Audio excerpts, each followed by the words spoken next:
trying to encourage my students and trying to be a positive light for everyone else. And I did not spend enough time reflecting about what it is that I was actually doing. I knew I was making an impact and changing lives, some lives, but sometimes I wasn't confident in knowing that that's what I was doing. Hey, this is your girl, Jessica, aka Jess Peachy. I'm a Southern girl from Georgia, native Peach. I'm a mom of 2, wife, and former teacher turned mamapreneur, blogger, and self-care coach, working hard out here to live the Smom lifestyle. I help women just like you learn to create sustainable and transformational life-changing habits by practicing self-care. Here, I'll cover topics like how to use inspirational self-talk to live in your purpose, self-love, self-discovery, mental wellness, and many topics pertaining to self-care, stress management, and so much more. If that sounds like your cup of positivity, you like how I did that? Positivity? Yes, it's the tea, girl. Then check out this podcast. Let's get encouraged. You've got this. You use reflection to look in the mirror and you see this beautiful woman looking right back at you. It is a reflection of your image. We use reflection to also look in the mirror and see this woman and point out all the flaws that we see. So we can use reflection to look at the physical things about ourselves.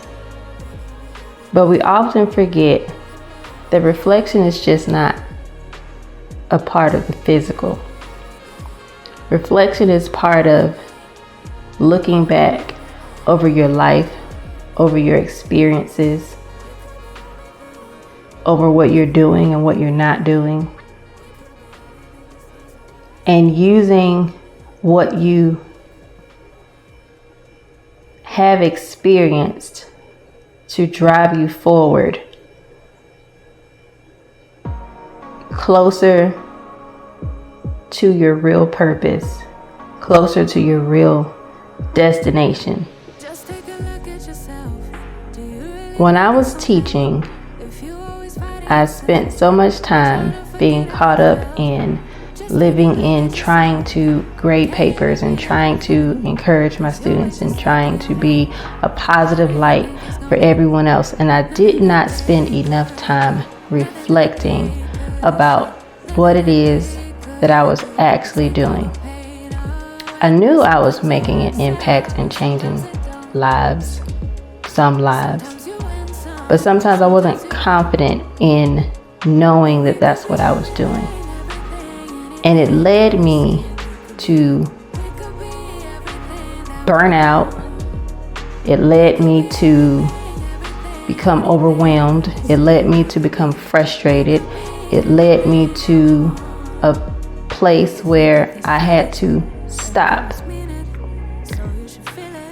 And essentially, sometimes it led me on a hamster wheel where I was in the same place over and over and over again.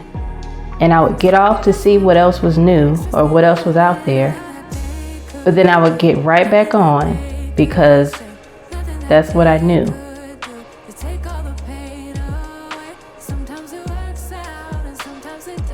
You have to stop and look at your current actions, your current ideas, your current thoughts, and ask yourself, how is this affecting my future? How is this affecting my ability to explore other pieces of me? How is this affecting my overall goals and expectations that I have for myself. Not thinking about your responsibilities, because you have responsibilities and you will always have responsibilities, but taking time to just stop and reflect on what goals and what ambitions, what dreams, what desires you have for yourself. That doesn't include anyone else, but just what you want for yourself. Not thinking about your children, not thinking about how you provide for your children. Literally, what do you want for yourself? And when you stop and reflect on what it is that you want for yourself, that will be the key to you unlocking the motivation to start, the motivation to look, the motivation to investigate, the motivation to explore possibilities that you never would have imagined to even be a possibility for yourself. We are all capable of doing amazing things, but we have to reflect on what we want and where we really essentially want to go. It doesn't mean looking at the huge picture, but breaking it down to a first step, a first move, an idea, a thought, just a thought. When I was living in an apartment, it was something, and I knew I wanted so bad to be able to live in a house, because there were just so many things about living in an apartment that I absolutely just did not enjoy. And if you live in an apartment or have ever lived in an apartment, you know exactly what I'm talking about.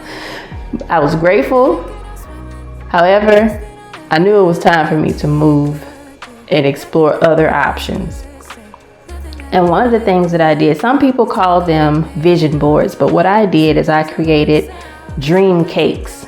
I literally went to the Dollar Tree store and bought those little Dollar Tree cutouts. You know, this is the teacher in me going to the dollar store to get the little cutouts, die cut cutouts that you post in the classroom. But anyway, I took some of those, and they were birthday cakes, and I called them dream cakes. Most teachers use them to do shout out happy birthdays to their students in their classrooms. However, I use them as a dream cake.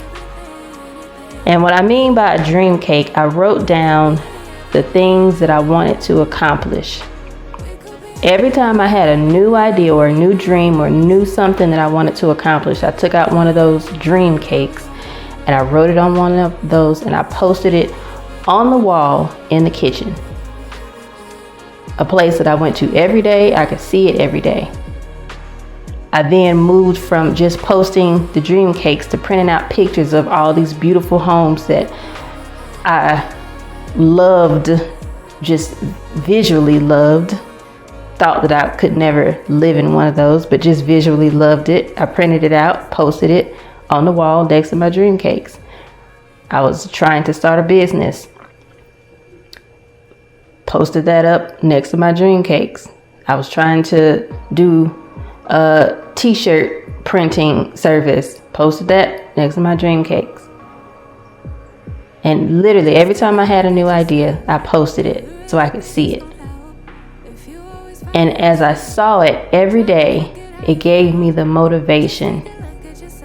It didn't quite give me the confidence yet, but it gave me the motivation to explore. And in that motivation, a seed was planted for me to continue to explore, continue providing the services and the needs that my students needed while I was teaching, but also exploring other pieces and other desires that I had, other dreams that I had.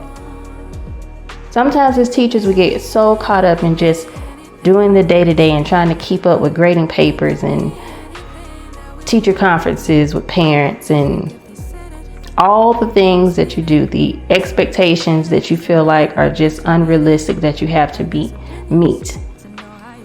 And you forget Or rather, you don't necessarily even forget. You just put to the side the things that you want to do because you don't have time.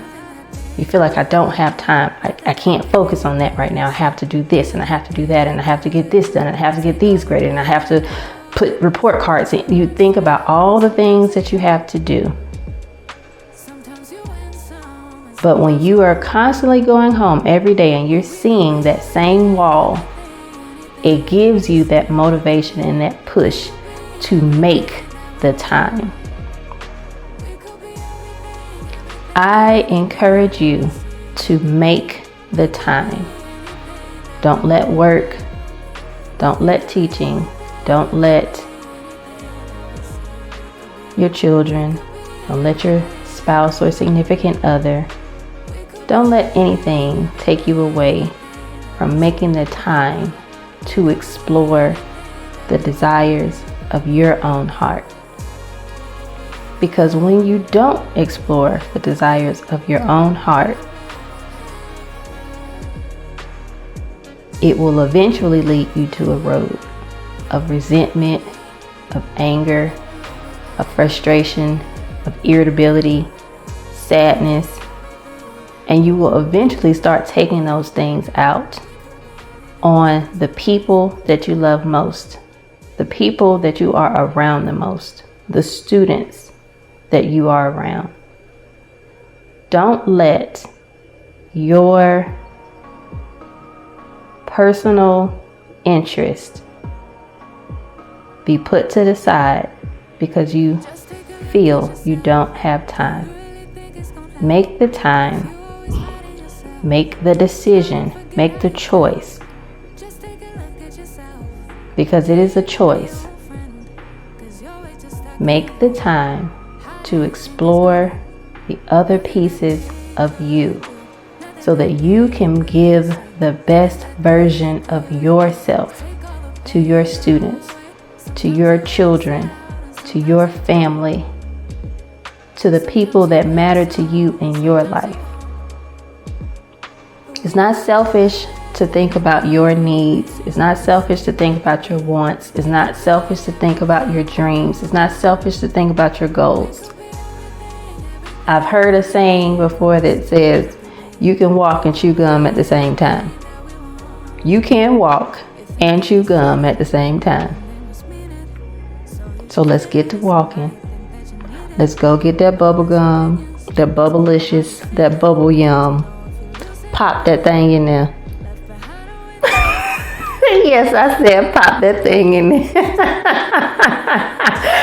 Chew that gum and get to walking. Find out what makes you happy in addition to what you're currently doing. Until next time, color your thoughts beautiful.